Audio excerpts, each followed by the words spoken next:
kekayaan itu simpel aja, cuma 3 hal. Ya, 3 S. Simpel banget. Apa itu? Saving. Apa itu saving? Hemat. Bukan nabung. Wah, ini keliru ini. Ya. Ya, benar, arti lainnya memang nabung, tapi di sini artinya berhemat. Ini saya kaget luar biasa, ya. Kaget luar biasa. Jadi ternyata Islam tidak pernah menganjurkan kita untuk menabung. Tunjukin dalilnya sama saya kalau ada. Yang ada cuma cadangan tunai. Itu ada, dianjurkan dalam Islam. 4 bulan dianjurkan.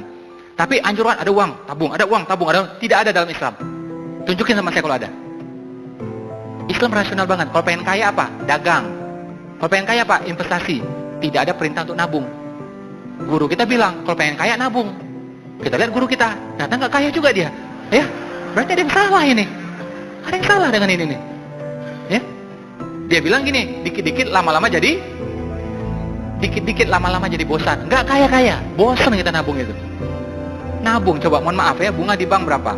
4%, 6%. Inflasi di Indonesia berapa? 10%. Gimana mau kaya coba? Islam rasional banget, dagang kalau nggak investasi. Ya, dagang kalau nggak investasi. Investasi artinya apa? Ada uang yang diputar, ngasih manfaat. Realnya gini, Islam ini konkret banget, real banget. Ya, jadi kalau agama yang ngajar kekayaan itu Islam yang sangat real, sangat konkret. Contoh, Anda punya uang 200 juta, Anda tabung, ya, Anda tabung, kena pertama inflasi 1, kedua kena zakat 2,5%. 200 juta dipotong 2,5 jutanya, berapa? Sekitar 5 juta. Jadi 5 jutanya langsung dipotong. Tapi 200 juta Anda putar dalam bisnis, untungnya 20 juta, yang kena zakat itu cuma 20 jutanya. Ya, 2,5 kali 20 juta. Jadi penaltinya lebih sedikit. Kurang lebih seperti itu.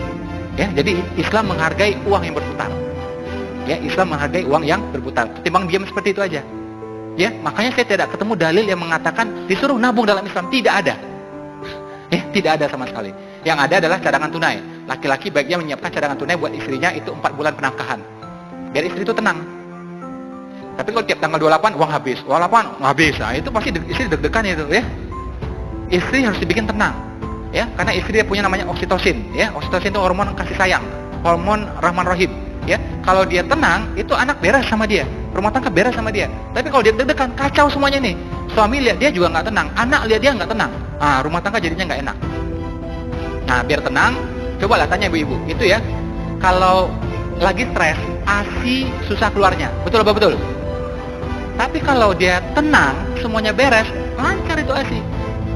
Saldo cukup 12 bulan bahkan. Nah, berlian sebelah sini ada, oke? Properti ada. Ah, udah pasti tenang tuh, nyusui pasti enak udah itu. Ya, makanya kalau mau romantis ya nggak cukup tuh romantis kasih bunga, nggak cukup. Kalau mau romantis kasih bunga sekalian tamannya dan rumahnya, itu baru romantis.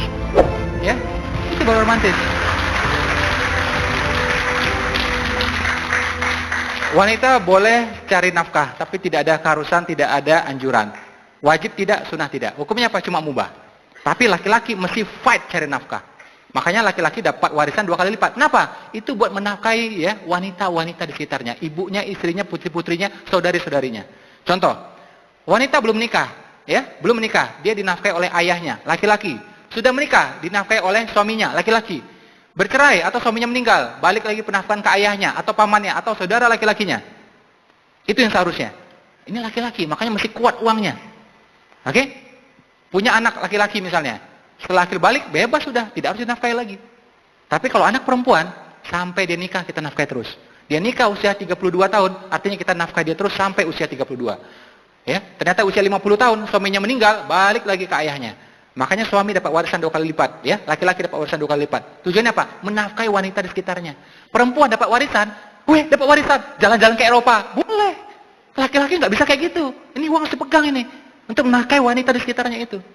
Maka saya bilang laki-laki mesti kuat cari uangnya, mesti sungguh-sungguh. Zaman dulu orang cari nafkah, ya, laki-laki itu sampai berburu, menombak, memanah, ya, menyelam, melompat, oke, menerkam supaya dapat nafkah, ya, supaya dapat nafkah itu. Jadi cari nafkah memang itu agak stres dikit, agak capek dikit, kadang-kadang beresiko. Nah, tapi terusannya laki-laki.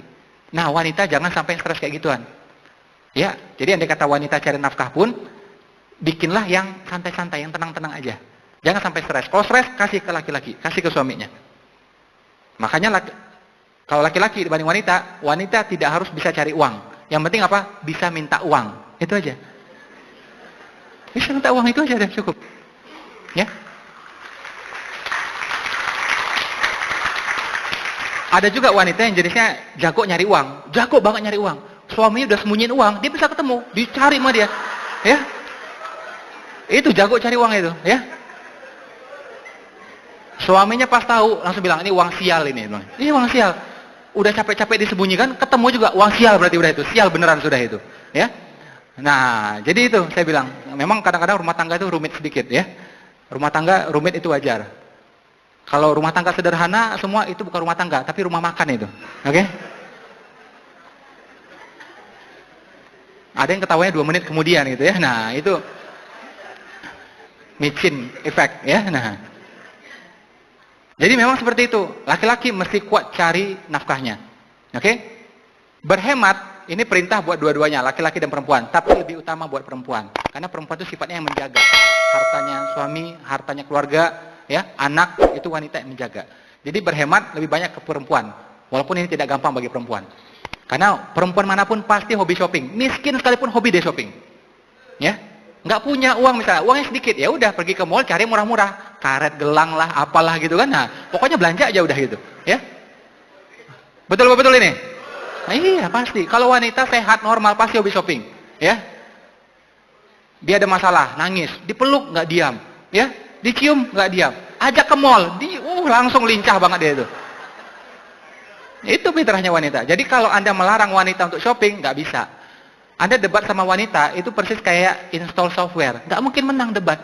Harus bilangnya yes saja. Yes. Itu aja udah tuh. Kalau nggak ke-install itu ya. Baru bisa jalan semuanya itu. Nah, artinya apa? Tinggal diarahin wanitanya supaya shoppingnya untuk keluarga, untuk rumah tangga, dan diatur budgetnya. Cuma itu. Kalau dilarang, nggak mungkin. Ya. Saving, hemat satu. Sekaya apapun Anda, berapapun income Anda, tapi nggak bisa saving, nggak bisa hemat, nggak bakal kaya. Nggak bakal kaya. Ya, karena bocor terus dia. Bocor terus. Dan barang tuh nggak ada selesai-selesainya. Tas, Kate Spade 4 juta, Michael Kors 5 juta. Naik lagi, ya, Gucci 6 juta. Kapan selesainya coba? Louis Vuitton 12 juta. Ya. Selesai Louis Vuitton? Enggak, ada lagi yang lebih tinggi lagi. Chanel 60 juta. Ya. Selesai? Enggak, ada lagi. YSL 80 juta. Ya. Selesai? Enggak, ada lagi lebih tinggi. Hermes pun ada lagi macam-macam. Limited edition lah, inilah. Enggak selesai-selesai. Mau berapa M pun ada harga tasnya. Ada. Gitu. Ya. Jadi kapan selesainya coba? Oke? Nah, jadi kitanya yang ngerem ya. Saving, hemat. Yang kedua selling. Makanya orang kalau tidak suka selling, pasti hidupnya gitu-gitu aja. Kalau pengen perubahan, suka dengan selling, suka dengan dunia penjualan. Nah, saving itu ngerem. Selling itu ngegas. Dua-duanya masih ada. Yang cilaka rumah tangga, selling enggak ada, saving enggak ada. Kolaps itu pasti itu. Pasti ngutang aja hobinya itu udah. Ya. Dia enggak suka jualan, enggak suka nabung. Ya sudah, mau ngapain coba? Harusnya apa? Suka jualan, dapat untung, dapat profit, dapat komisi. Ini yang di saving. Nah, terjadilah selisihnya. Selisihnya diapain? Dijadikan shelter. Apa itu shelter? Tempat kita bernaung. Apartemen, rumah, ruko, apa saja, ya, tempat kita bernaung. 3S rumus kaya cuma ini. Cuma ini. Ya. Kalau orang barat mengatakan ini, tapi kalau kita tambah lagi ya, bersedekah, berbakti sama orang tua, oke? Duha ya, dan macam-macam. Nah, itu rezeki juga. Tapi kalau orang barat, motivator barat cuma nyampaikan 3 hal ini saja kalau Anda pengen kaya. 3 ini saja, nggak banyak-banyak. Saving, selling, shelter, cukup, kaya sudah. Nah, kalau orang nggak bisa jualan, nggak mau jualan, apa yang mau di-saving coba? Uang-uangnya nggak ada, apa yang mau dihemat? Makanya ini mesti jalan sinkron semuanya. Sip? Mudah-mudahan nanti saya ketemu lagi ya, tidak ada lagi potongan muka-muka cicilan, udah nggak ada lagi.